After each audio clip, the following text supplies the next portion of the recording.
Assalamu alaikum. My name is Sundas Babar and welcome back to BSc Strikes. So आपने देखा था कि कल अगर आप लोगों ने मेरी वीडियो वॉच की हो तो आपने देखा था कि हम लोगों ने लेक्चर किया था न्यूक्लियस पे. ठीक है, आज हमारा लेक्चर होगा दूसरे सेल ऑर्गेनल्स पे which is mitochondria and Golgi apparatus, या फिर उसको गोल्गी कॉम्प्लेक्स भी कहते हैं, या फिर उसको गोल्गी बॉडीज़ भी कहते हैं. इसके अलावा कुछ नहीं कहते, डरिए नहीं. ठीक है, तो माइटोकॉन्ड्रिया बेसिकली एटीपी की सिंथेसिस करता है, यानी कि एटीपी बनाता है. एटीपी क्या होता है? एनर्जी. एनर्जी को कहते हैं एटीपी. ठीक है, एटीपी की फुल फॉर्म क्या है हमारे पास? A means adenosine, T means what does T means, do you anyone know? और आप ज़ाहिर बता भी नहीं सकते क्योंकि हमारी वीडियो बन रही है. तो T means try, P means phosphate. ठीक है, तो ये एटीपी की सिंथेसिस करता है, यानी कि एडिनोसाइन ट्राइफॉस्फेट, जो कि एनर्जी है जो कि सेल में रेगुलेट करती है, उस एनर्जी को हम कहते हैं एडिनोसाइन ट्राइफॉस्फेट. अब इसका स्ट्रक्चर कैसा होता है ज़रा देख लीजिए. स्ट्रक्चर होता है जिसके बाहर आउटर मेम्ब्रेन होती है, अंदर इनर मेम्ब्रेन होती है. जो बीच में गैप है उसको इंटर मेम्ब्रेन स्पेस कहते हैं. जो यहाँ पे हमारे पास स्ट्रक्चर है उसको हम क्रिस्टी कह रहे हैं. जो यहाँ पे हमारे पास एक गोल गोल से मॉलिक्यूल्स बने हुए, small molecules which are rounded in spherical, that is granules. और यहाँ पे जो हमारे पास क्रोमोसोमल थ्रेड लाइक स्ट्रक्चर है इसको हम कह रहे हैं डीएनए. यहाँ पे हमारे पास जो छोटे छोटे डॉट्स हैं इसको हम कह रहे हैं राइबोसोम्स. और यहाँ पे ये जो स्ट्रक्चर है साइटोप्लाज्म जैसा इस तरह का, उसको हम मैट्रिक्स कह रहे हैं. ठीक है, so that is mitochondria. Mitochondria is basically the power house of the cell.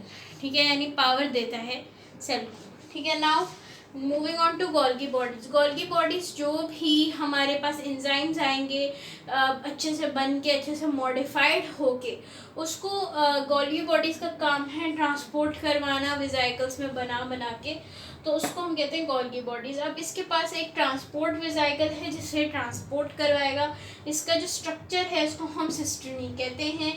जो यहाँ पे वेजाइकल्स दिए हुए हैं इसको हम कहते हैं सेक्रेटरी वेजाइकल्स. ठीक है, जो हेल्प करते हैं मॉडिफिकेशंस ऑफ एंजाइम्स में. और ट्रांसपोर्ट वेजाइकल्स हेल्प करते हैं किसी भी एंजाइम जो मॉडिफाई हो चुका हो उसको पैक करके उसकी फाइनल डेस्टिनेशन तक पहुंचाने में. अब आप लोग इसकी डायग्रामल स्ट्रक्चर देख लीजिए. ठीक है, अगर आप लोग यही डायग्राम बनाएंगे एग्जाम्स में तो नो इशू, आप यही डायग्राम बना सकते हैं. ठीक है, क्योंकि ये डायग्राम वर्थेड है. ये डायग्राम मैंने इस तरह के बनाई है कि आप इसको एग्जाम्स में भी बना सकते हैं, आप इसको वैसे ही टेस्ट में भी यूज़ कर सकते हैं. आप चाहे तो इसको अपनी कोई भी प्रोजेक्ट्स में या कोई भी प्रेजेंटेशन में भी यूज़ कर सकते हैं. This diagram is absolutely 100% accurate. Okay, तो हमारे पास गोल्गी बॉडीज़ आपको डिस्कस कर दी है मैंने. आपको मैंने बता दिया माइटोकॉन्ड्रिया क्या होता है. हम लोग वीडियोस को शॉर्ट इसलिए रखते हैं ताकि आप लोगों को वीडियो बोरिंग ना लगे, क्योंकि अक्सर ऐसे बच्चे होते हैं जिनको जल्दी जल्दी समझना है और जो है ज़्यादा टाइम नहीं देना वीडियोस में, क्योंकि वीडियोस में अक्सर हम ये समझते हैं टाइम वेस्ट हो रहा है, जिसमें आधे जितने भी चैनल्स हैं यूट्यूब में उसमें आधे चैनल ऐसी ही पूरी आधी वीडियो निकाल देते हैं जिसमें आप यही कहते रहते हो सब्सक्राइब कर दो, लाइक कर दो, शेयर कर दो. ठीक है, बट आपने मेरी लास्ट वीडियो भी देखी, उसमें भी ऐसा कुछ नहीं था. अब इस वीडियो में मैं आपको बोलूँगी, क्योंकि आप करिए भाई, सब्सक्राइब कीजिए, लाइक कीजिए, शेयर कीजिए, क्योंकि छोटी सी वीडियो मैं आप लोगों के लिए बना रही हूँ जिसमें मैं आधी वीडियो में ये नहीं बोल रही होती. आपको पहले चैप्टर डिस्कस किए जाते हैं, एंड में ये मेरा एक टॉपिक रहता है जिसमें मैं आपको कहती हूँ. ठीक है, अच्छा, अब आप इसको अच्छे से देख लीजिए, समझ लीजिए. इसके अलावा ये कि मैं आप लोगों को इसके नोट्स प्रोवाइड कर देती हूँ. नोट्स पे भी आ जाते हैं. ठीक है, नोट्स क्या होंगे, किस तरह से इसको लिखना होगा, क्या प्रेजेंटेशन होगी, उसको डिस्कस कर. ओके, अब डिस्कस कर लेते हैं that what is mitochondria. Okay, so mitochondria का स्ट्रक्चर बहुत ही इजी है. इसका एक यूनिक सा स्ट्रक्चर है जो हमने अभी डिस्कस किया है, जिसके अंदर डबल मेम्ब्रेन होती है, इनर मेम्ब्रेन होती है. इनर मेम्ब्रेन फोल्ड होती है, उसको हम क्रिस्टी कहते हैं, जो इंक्रीज करेगी सरफेस एरिया, एनर्जी प्रोडक्शन.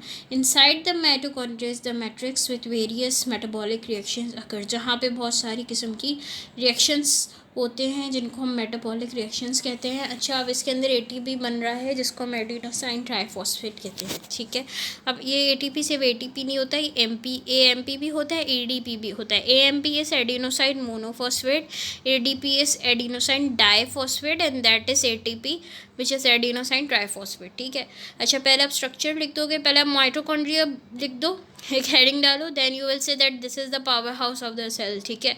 और फिर आप कह सकते हो the following is the functions and the structures of the mitochondria, and then you will start with the structure and then you will write the function. Function यही होता है कि ये एनर्जी बनाता है, ठीक है, और वो एनर्जी प्रोवाइड करता है, ठीक है।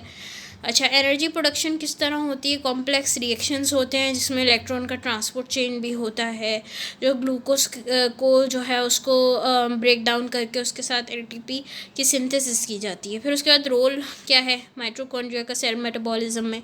इन the break down of glucose fatty acid amino acids to generate energy, यानी ये ब्रेक डाउन करता है मेटाबॉलिकल वैक्यूल्स का, ताकि ये एक एनर्जी बना सके, ठीक है। अब mitochondrial DNA and replication. Mitochondria have their own DNA. इसके अंदर कौन कौन सा डीएनए है ये उन्होंने बता दिया है कि माइटोकॉन्ड्रिया का अपना डीएनए होता है, इसको हम एम्प्टी डीएनए कहते हैं, ओके। अगर आप ये पार्ट ना स्किप भी करना चाहें तो डजेंट मैटर, क्योंकि इतना लंबा चौड़ा नहीं लिखना, but it depends on you कि अगर आप इसको अच्छे से करना चाहते हैं। बट आई वुड सजेस्ट कि आप स्ट्रक्चर्स फंक्शंस करें और एटीपी की प्रोडक्शन बता के, अगर आप मेरी जो मैंने आपको डायग्राम बनाई थी ना माइटोकॉन्ड्रिया की, जो मैंने बनाई थी बोर्ड पे, अगर आप वो भी बना देते हो तो that's enough, that is enough for the like it is enough, okay. अब आगे बढ़ जाओ, सही है। तो डिसऑर्डर और डिजीज़ देख लो, इसके अंदर म्यूटेशंस वगैरह होती हैं, ठीक है, जिससे हेल्थ इश्यूज़ हो सकते हैं, मसल वीकनेस हो सकती है, न्यूरोलॉजिकल प्रॉब्लम्स हो सकते हैं, ठीक है। सारी चीज़ें आपको मैं पहले ही डिस्कस कर चुकी हूँ, बस मैं आपको नोट्स प्रोवाइड करने थे, तो इसलिए आप एक दफ़ा इसको और देख लो। मैंने आपसे कहा था माइटोकॉन्ड्रिया की हेडिंग दोगे, माइटोकॉन्ड्रिया बताओगे क्या है, फिर स्ट्रक्चर बताओगे, फंक्शन बताओगे, एनर्जी प्रोडक्शन, देन रोल। अगर ना बताना चाहो it's okay, mitochondrial DNA and replication भी ना बताना चाहो it's okay, disorder and disease भी ना बताना चाहो तो इट्स ओके। बट अगर आप ये तीन हेडिंग स्किप कर रहे हो तो शर्त यह है बेटा कि आपको माइटोकॉन्ड्रिया की डायग्राम बनानी पड़ेगी। अगर आप ये तीनों हेडिंग लिख रहे हो और फिर डायग्राम नहीं बना रहे देन इट्स ओके।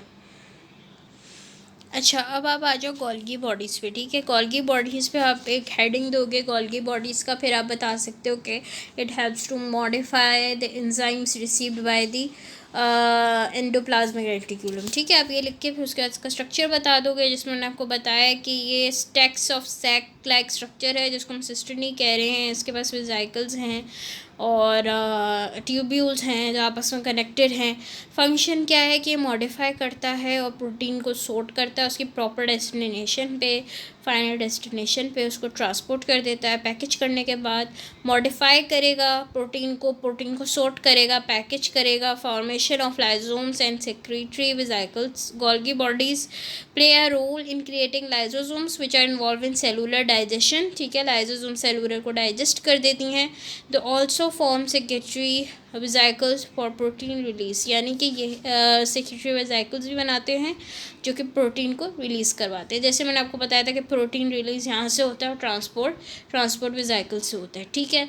तो बेसिकली ये हमारे पास गोल्गी बॉडीज़ का सिंपल सा है। इसमें अगर आप ये पूरी हेडिंग लिखने के बाद भी डायग्राम बनाना चाहो so that would be very presentable, और ये अच्छी बात है, ठीक है।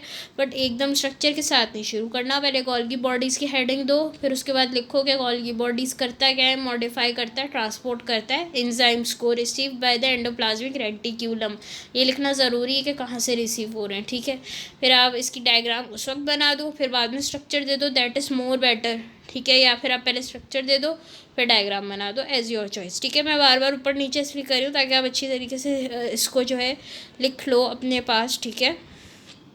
मैं थोड़ा सा वेट करती हूँ हर पॉइंट पे ताकि आप इसको लिख लीजिए अपने पास, and then you will write this on your exams as well, ठीक है। अच्छा, हमारी क्लासेस भी होती हैं online as well as physical. If you live in Gulistan Jauhar that is best, आप मेरे जो है फ़िज़िकल ट्यूशन आके आप पढ़ सकते हो, ठीक है। Only for girls, this is only for girls. And अगर आपको ऑनलाइन क्लासेस लेनी है देन मोस्ट वेलकम, आप online classes low, that is also only for girls, okay. तो जूम पे आप लोगों की ऑनलाइन क्लासेस होंगी, और अगर आप फिज़िकल पढ़ना चाहते हो तो इट्स ओके, आप आ सकते हो। और अगर आप चाहते हो कि टीचर आपके घर आए so I can also arrange a teacher for you guys as well, so let me know, okay. My number is also given in my YouTube channel, you can check out from that, okay. तो बिल्कुल आप मेरी video को share कीजिएगा, like कीजिएगा, comment करें, subscribe करें, क्योंकि आप लोग इन्फॉर्मेशन ले लेते हैं लेकिन आप लोग एटलीस्ट सब्सक्राइब तो कर सकते हैं ताकि आप नेक्स्ट वीडियोज़ के लिए भी जो है वो लाइन अप रहें, ठीक है। मैंने आपसे वादा किया था कि आप लोगों की जो क्लासेस हैं वो इंशाल्लाह बिफ़ोर अ मंथ और बिफ़ोर 2 मंथ्स हमारा पूरा सिलेबस कंप्लीट हो जाएगा बीएससी का, एडीएस पार्ट 1 का, and we will surely make it to the exams as well. मैं आपको एग्ज़ाम्स में भी गाइडेंस की वीडियोस शेयर करती रहूँगी। जो भी 10 ईयर हैं पास पेपर्स की प्रैक्टिस, उनके questions I will give it to you, no problem, okay. तो ये हम लोग सिर्फ बेसिक से स्टार्ट किया है, इसमें हम सेल को ही डिस्कस कर रहे हैं। इसके बाद जो चीज़ें आपको अभी तो बहुत आसान लग रहा होगा कि ये तो बच्चों वाली चीज़ें हैं, ठीक है, हम खुद भी कर सकते हैं। नो, ऐसा नहीं है। अभी जब आप लोगों की वो वाली क्लासेस स्टार्ट होंगी जिसमें आप क्लासिफिकेशंस पढ़ोगे, अमाइनो एसिड की, कार्ब्स की, न्यूक्लिक एसिड की, विटामिन्स पढ़ोगे, ये सब पढ़ोगे तो आपका दिमाग घूम जाएगा। उस वक्त आपको नीड होती है किसी टीचर की जो आपको अच्छी तरीके से गाइड कर सकें, आपको स्ट्रक्चर समझा सकें, ठीक है। So I am here for you guys, girls, ठीक है। आप गर्ल्स बिल्कुल आप रिलैक्स रहिएगा, ठीक है। हाँ, मुझे पता है कि आपके पास एडीएस के लिए कोई टीचर नहीं होता, बीएससी के लिए कोई कोचिंग नहीं होता, but I am here for you girls, okay. So thank you for your time, have a great day, and also subscribe my channel. Thank you so much. अल्लाह हाफिज़।